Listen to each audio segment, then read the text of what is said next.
So Big 12 picks for week 2, a big week in the Big 12. Everybody's playing this week and a big week in the non-conference department especially. So the first matchup at 11 a.m. on Fox, Alabama travels to Austin to take on the Texas Longhorns. Who you got in this one, Craig? Roll Tide. I think Bama should win this one and ultimately win this one pretty handily. It's fun to finally see Quinn Ewers. He was not Superman.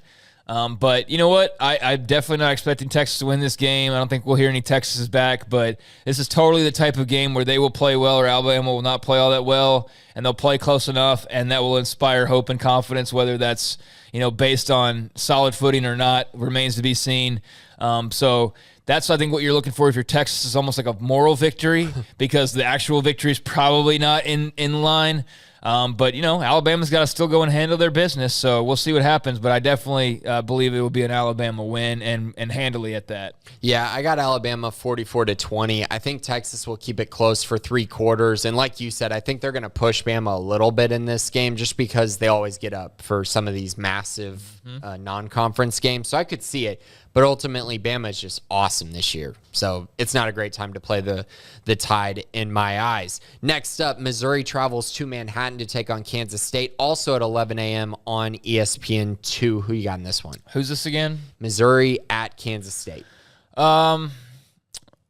Big 12 matchup, huh? Kansas State, I'll go with them. Although, the whole big rah-rah debut, they're the hidden team that's going to surprise everybody. I don't think Adrian Martinez really lit the world on fire in his debut. That was more Nebraska than new era Adrian that people were hoping for.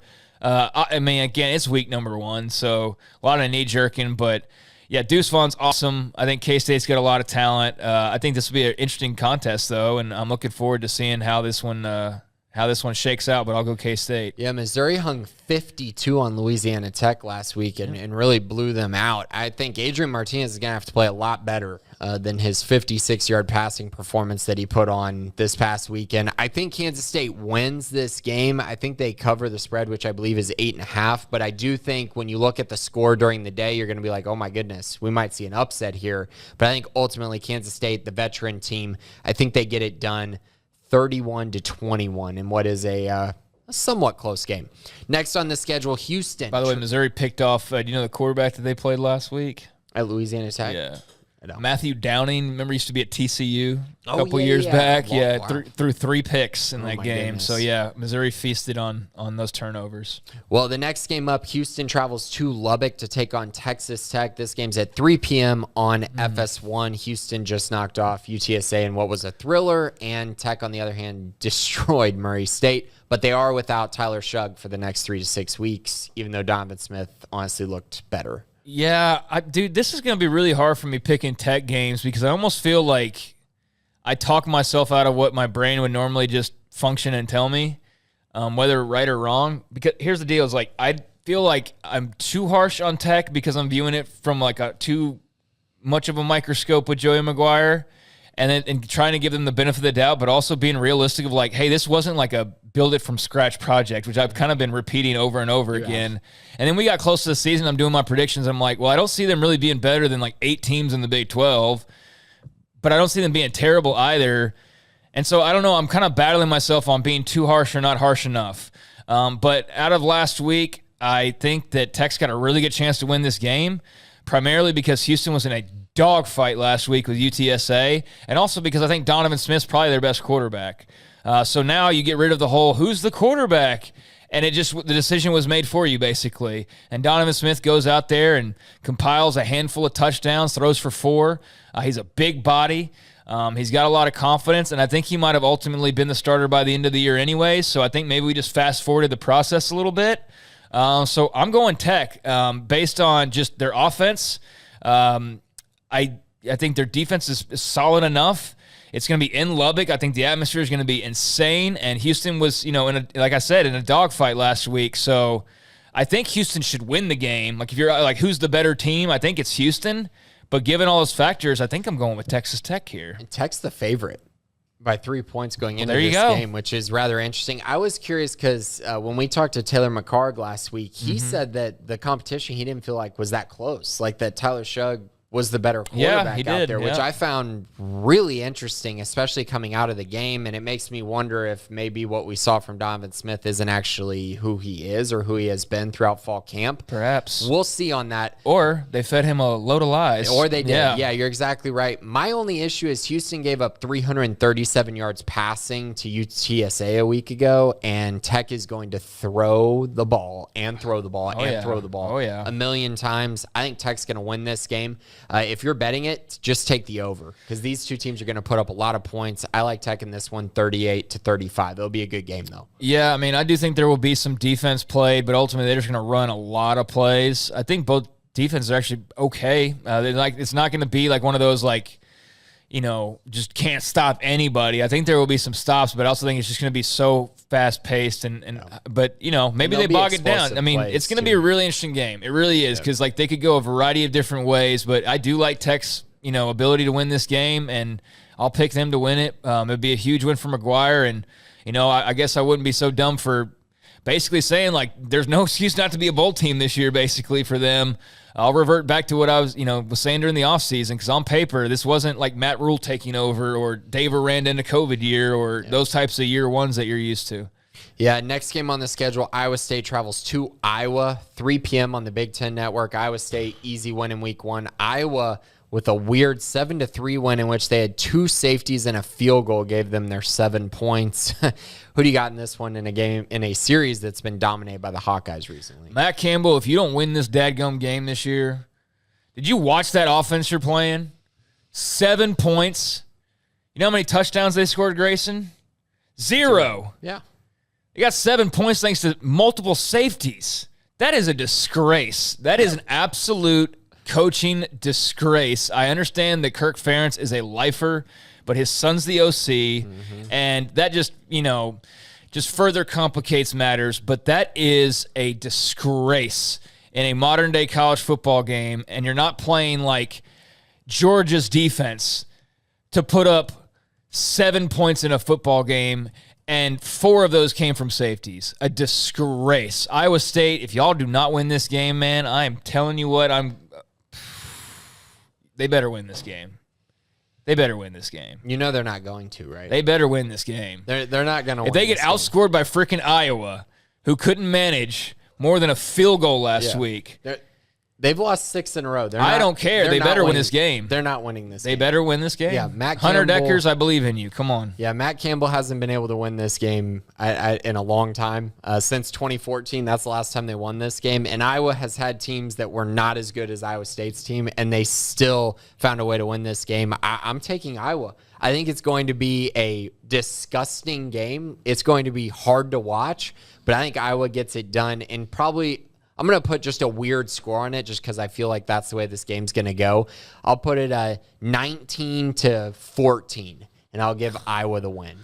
I have a lot of respect for the career that Kirk Ferentz has carved out, but that is not real football. I mean, that's not even like Pop Warner would say that's good football. If we could bring him back, like Red Grange, all those guys, they'd be like, this is awful television. It is, but they have an elite defense, and it's going to be a problem. But come on, Iowa State. I mean, come on, seriously. But yeah, I'll go Cyclones, but I totally understand where you're coming from. Next on the list is Kansas, who looked really, really good in week one. They're traveling to Morgantown to take on West Virginia, coming off of their backyard brawl loss. This game's at 5 p.m. on ESPN+. Who you got?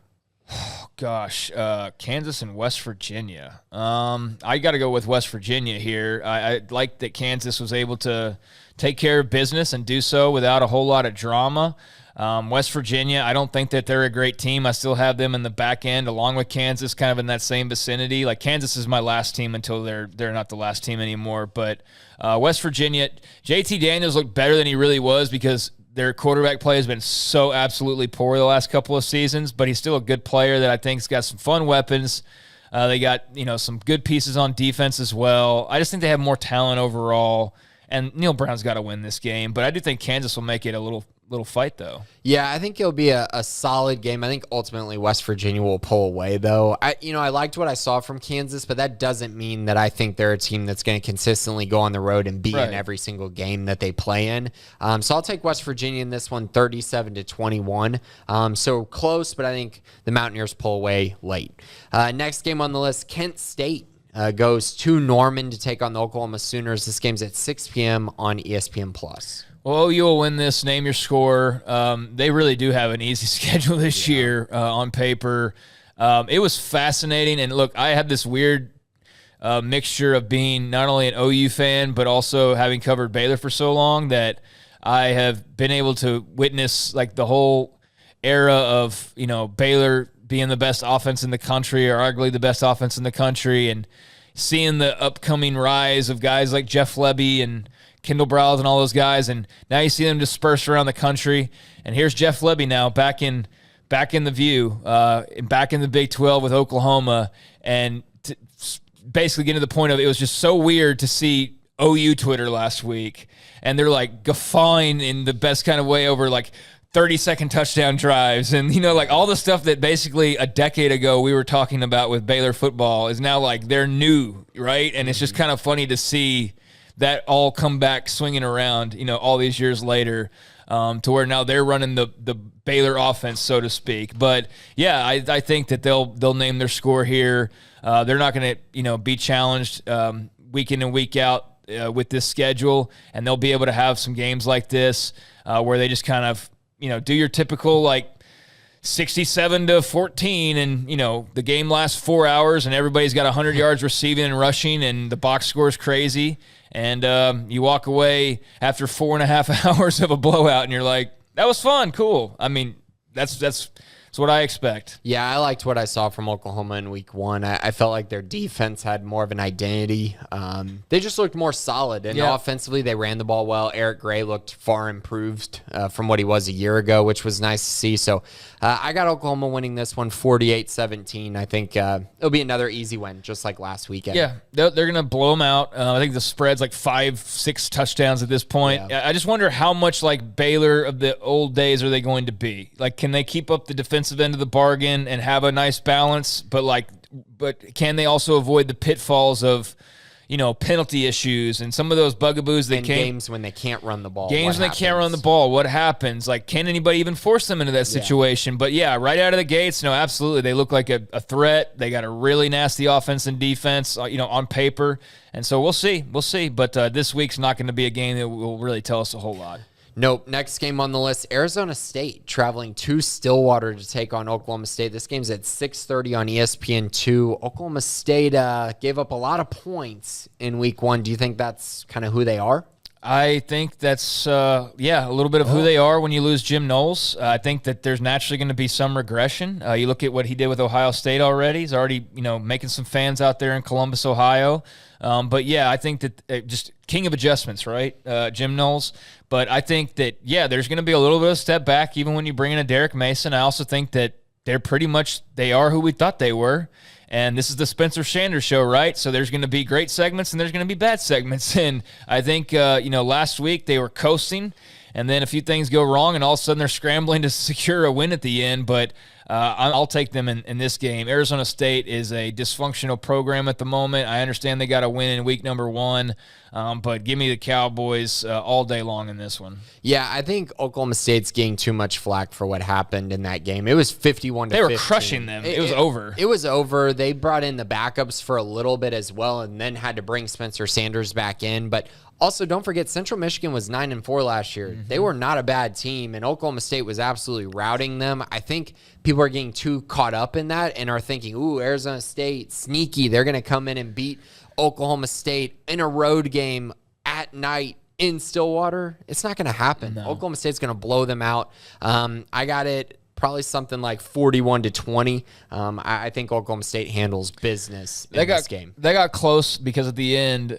Central Michigan outscored them 22-7 in the fourth quarter, but they still lost by 14 points. Yeah. So I mean, how close was it really? I mean, it was close enough to have a little bit of a panic, but not like they were on the goal line with time running out to try and win the game. Not at all. Next game is kind of a snoozer. Tarleton travels to TCU to take on the Horned Frogs. This game's at 7 p.m. on ESPN+. I was kind of surprised at how much TCU struggled offensively. I mean, credit to Colorado a bit, but, obviously now they've been forced to hand as far as the quarterback situation with the injury. So I'll be interested to see kind of how the TCU offense looks this week, because they're kind of hard to peg exactly who they are just yet, because it's all very new and they were definitely feeling their way around. Darius Davis is obviously a good player, like some of the names, but Colorado's not very good at all. So I don't know really how much I learned about TCU last week. Yeah, I don't know either, but I know this game's going to be a blowout. 62-7 is kind of my thought process, but you're right. Sure. What do we know about TCU yet? I don't think we know a ton. We'll know more soon, though, because they have SMU very soon, and SMU looked like a team that is going to pose some problems for them. Final game on the slate, game of the week, Baylor travels to Provo to take on BYU, 9:15 kickoff on ESPN. I'm going Baylor. I just think they're, the better team. The only thing that gives me pause is night game, Provo, just different time zones, different environment, different this, different that, different challenges. But, place this game in Waco, it's not even a question in my brain. Place it in Provo, it's only a slight pause before I immediately go back to Baylor winning this football game. I do think it's going to be a war. I think it's going to be, they're going to walk out of this with some bumps and bruises for sure, but I do think they walk out with their hand raised. Yeah, I think so too. I got Baylor winning this one 34-27. I do think Baylor wins this game by at least a touchdown. I just think they're the better team, and they're so similar to BYU. They just are better and have more talent. And I think ultimately people are really going to learn about Baylor's defensive line in this game. I think they're going to dominate BYU up front, so they're going to be very reliant on Jaren Hall to make a lot of throws, and I think eventually they're going to run into problems and maybe have a turnover or two that Baylor capitalizes on. So, yeah, I like the Bears to win this one as well. All right, and whether they do or whether they don't, we will be back here next week to talk about it. Either a 1-1 Baylor team that's going to have to look in the mirror after a disappointing loss on the road, because they're not expecting to lose any this year, or anticipating losing any, of course, or they're going to come back, they're going to be 2-0 with a massive top 25 win right out of the gates.